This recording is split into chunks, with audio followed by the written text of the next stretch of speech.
नमस्कार शेतकरी मित्रांनो. आज कपाशीमध्ये आपण खाडे भरतोय. तर बघा कधी कधी प्रॉब्लेम कसा येतो. आता या ठिकाणी आपण जे कपाशीचं बी लावलेलं होतं ड्रिपच्या खालती, हे बघा, हे किड्यांनी खाऊन सोडून दिलेलं आहे. आपण रोगर सोडलेलं होतं, पण आपण रोगर सोडायला थोडं लेट झालो. हे बघा, हे बघा.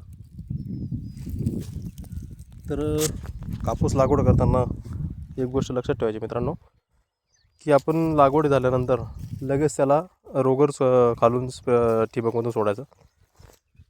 हे बघा मित्रांनो, आपली 100% उगवण क्षमता झालेली असती, पण किड्यांनी आपल्या शेतामध्ये थोडी नासधूस केली. आपण रोगर सोडलेलं आहे ऑलरेडी.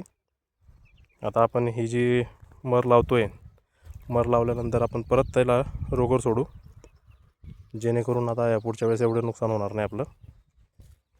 धन्यवाद मित्रांनो.